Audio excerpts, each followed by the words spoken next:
اس کربلا کے تعلق سے لوگ کہتے ہیں اسلام زندہ ہوتا ہے، اسلام زندہ ہوتا ہے ہر کربلا کے بعد، اسلام زندہ ہوتا ہے ہر کربلا کے بعد، گر نہیں ہے جستجو۔ اس لیے علامہ اقبال نے ایسی ہی نام لیوا مسلمانوں کی طرف اشارہ کرتے ہوئے فرمایا گر نہیں ہے جستجو، گر نہیں ہے جستجو حق کا تجھ میں ذوق و شوق، گر نہیں ہے جستجو حق کا تجھ میں ذوق و شوق، امتی کہلا کے پیغمبر کو تو رسوا نہ کر، ہے فقط توحید و سنت امن و راحت کا طریق، ہے فقط توحید و سنت امن و راحت کا طریق، فتنہ جنگ و جدل تقلید سے پیدا نہ کر۔ اور یہ بھی یاد رہے کہ حضرت حسین رضی اللہ عنہ کی شہادت حضرت یزید رحمۃ اللہ علیہ کی دور خلافت میں ہوئی۔ اس وقت بادشاہ تھے حضرت یزید، اسی لیے بعض مسلمان بلکہ اکثر مسلمان حضرت یزید رحمۃ اللہ علیہ کو کافر، مشرک، شرابی، کبابی اور نہ معلوم کیا کیا کہتے ہیں، اور یزید کو ہی نہیں رحمۃ اللہ علیہ بلکہ حضرت یزید کے والد محترم امیر معاویہ بن سفیان رضی اللہ عنہما کے شان میں بھی گستاخی کرتے ہیں۔ حالانکہ امیر معاویہ حضرت یزید کے والد محترم امیر معاویہ ایک کاتب وحی ہے، وحی آتی تو یہ لکھا کرتے تھے یہ نبی صلی اللہ علیہ وسلم کے سالے ہیں، نبی صلی اللہ علیہ وسلم کی بیوی محترمہ ہے، ام حبیبہ رضی اللہ عنہا کے سگے بھائی ہے، اور یہی نہیں بلکہ نبی صلی اللہ علیہ وسلم کے ساتھی ہے اور صحابی رسول ہے، اور صحابی رسول کی شان میں گستاخی کرنا، انہیں گالی دینا یہ بہت بڑا گناہ ہے۔ اللہ کے نبی صلی اللہ علیہ وسلم نے فرمایا من سب اصحابی فعلیہ لعنت اللہ والملائکۃ والناس اجمعین، جس نے ہمارے صحابہ کو گالیاں دی یاد رکھو اس پر اللہ کی لعنت ہو۔ وہ نبی جنہوں نے لعنت بھیجنے سے منع کیا ہے، جنہوں نے فرمایا لعنت المؤمن کا قتل ہی، مومن کو لعنت کرنا انہیں قتل کر دینے کے مترادف ہے۔ جو اس طرح کی بات کہتے ہیں وہ فرماتے ہیں کہ جس نے میرے ساتھیوں کو گالی دی اس پر اللہ کی لعنت ہو، لعنت اللہ والملائکۃ، اور اللہ کے فرشتوں کی لعنت ہو، والناس اجمعین، اور تمام لوگوں کی لعنت ہو۔ تو معلوم ہوا کہ یزید رحمۃ اللہ علیہ یہ بے گناہ ہے، ان کی لاعلمی میں حضرت حسین رضی اللہ عنہ کو ظالموں نے، کوفیوں نے آپس میں انتشار پیدا کرنے کے لیے، اسلام کی جو دعوت و تبلیغ، اسلام کو بدنام کرنے کے لیے، آپس کو مسلمانوں میں لڑانے کے لیے کوفیوں نے بغیر یزید کے حکم سے یا ان کی لعنی میں حضرت حسین رضی اللہ عنہ کو شہید کیا، اور اس کی کوئی خبر حضرت یزید رحمۃ اللہ علیہ کو نہیں دی۔ لہذا یزید کے بارے میں سکوت اختیار کرنا یہ بہتر ہے۔ اور یہ بھی یاد رکھیں کہ حضرت یزید رحمۃ اللہ علیہ کے تعلق سے ایک حدیث آتی ہے جس میں اللہ کے نبی صلی اللہ علیہ وسلم نے ان کی مغفرت کی بشارت دی ہے۔ وہ حدیث یاد رکھیں، اللہ کے نبی صلی اللہ علیہ وسلم صحیح بخاری کتاب الجہاد کی حدیث میں آپ فرماتے ہیں کہ میری امت کا پہلا لشکر، یہ صحیح بخاری کی حدیث ہے، یزید کے تعلق سے حمایت میں بولنے والے کو لوگ یزیدی کہتے ہیں،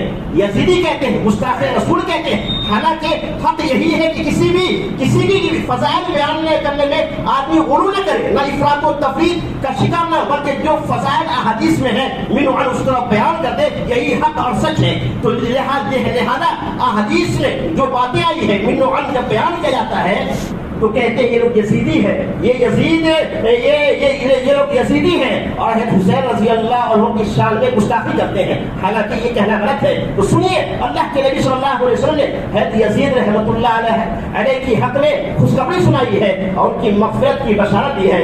صحیح بخاری کتاب الجہاد کی حدیث میں اللہ کے نبی صلی اللہ علیہ وسلم فرماتے ہیں میری امت کا پہلا لشکر جو قیصر کے شہر دنیا میں جہاد کرے گا وہ بخش دیے جائیں گے، وہ بخش دیے جائیں گے۔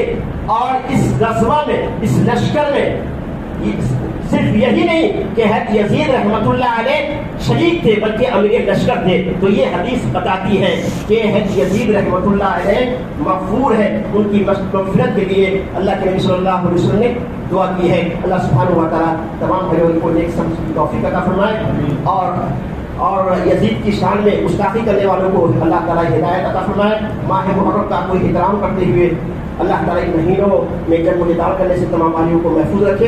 جب تک اللہ